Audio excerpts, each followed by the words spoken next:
The Group 1 are heading down, including Australia here, who will be ridden by Joseph O'Brien. It's worth mentioning the jockeys as well here, isn't it? Because, as you say, it's a team effort.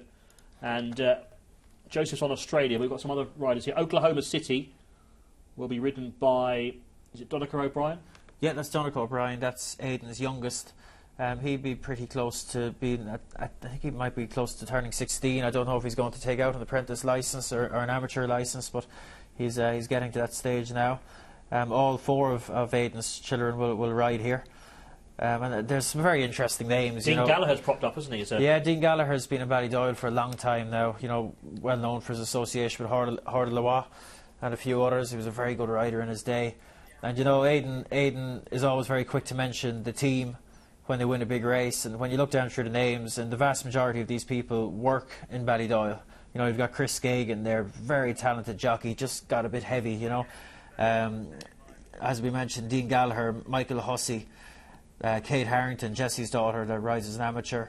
Ian Quealy is riding, you know, very promising apprentice there that's based with Pat Flynn.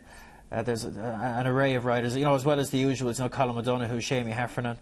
They've got a very good team there. And again, I think it's a great credit to Ballydoyle they've produced this list, because I suppose for an operation like Ballydoyle and to an outside observer, it might seem like a routine thing. But taking 35 horses to the races is a huge logistical operation in terms of staff and riders and just organisation. And to do that, and whilst producing a list for the public and organising the caps and everything else is a credit to them. And it's a big help to us certainly, and to all the people at home.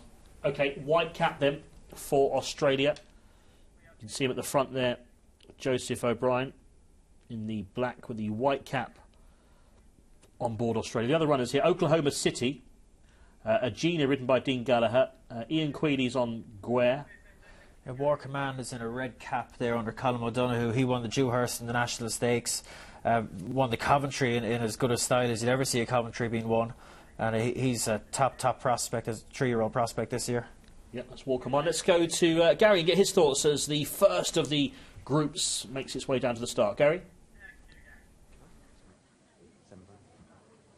Thanks, guys. Yeah, they're just heading down towards the mile start. I'd say they'll probably do cover about 7 furlongs in this little gallop here. Australia, obviously the centre of attention.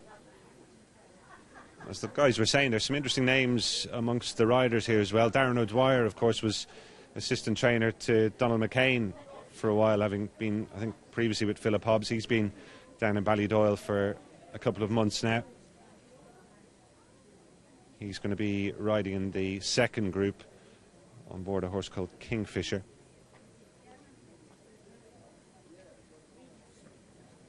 And interesting, just as far as the action we had on the track earlier today is concerned, the second race on today's card, we saw an impressive winner in Ivy Gardens.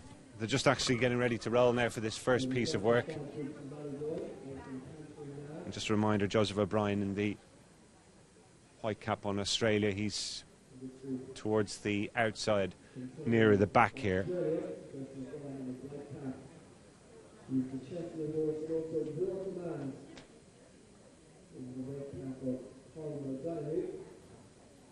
So, coming pretty steadily down the straight. We saw earlier on in the races over a mile that they tended to come across towards the near rail, just looking for some better ground. Pat Smullen described it as really testing out there.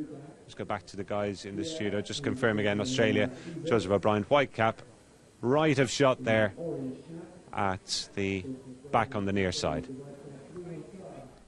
Yeah, thank you, Gary. We think that's Guare on the left for the orange cap. Looks like Dean Gallagher, Agena in the centre, the blue cap, and it looks like Oklahoma City on the right there in the burgundy cap. Green cap and rear is Johann Strauss, second in the Racing Post Trophy. Australia, he's just in that second line, isn't he, at the moment? Yeah, I can see white Joseph cap towards the right. That's right, just in behind the horse and the wine cap. Okay, the red cap, that's Colin O'Donoghue. He's riding War Command. If you're looking for War Command, red cap at about 5th. Horse with the white star on his forehead there.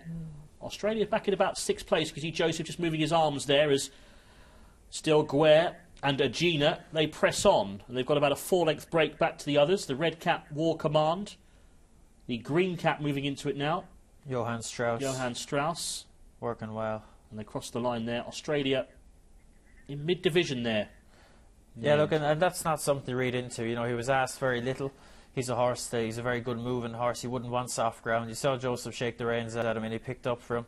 That's all they would have wanted to do with him. You know, we have 6 weeks to go for the Guineas. The last thing you want to do is give him a hard gallop on bad ground like this. This is about a day away. You know, a racecourse gallop it does as much good for a horse as two strong gallops at home. So none of these horses are going to be asked too much. But Johann Strauss did catch the eye there, it must be said. He was last early on and made very stylish headway through. And he's got high class form. You know, he was well backed and finished second to Kingston Hill in the Racing Post Trophy, and that was a nice bit of work. Walkerman shaped well, didn't he, as well? Yeah, well, wasn't asked the question at all, and that was fine work. You know, it's rare that you come away from this saying, Jesus, that horse X worked really badly. You know, that's a rarity. You know, they're not being asked enough to work badly. If they're working badly in a gallop like this, you can get really worried. But every rider here, they're riding to help each other. They all want to finish on the bridle. You know, you don't want to. The last thing you want to do in a gallop like this is disappoint a horse or give him too hard a gallop, like I was saying. And Gina, the horse that Dean Gallagher rode, he was the horse who.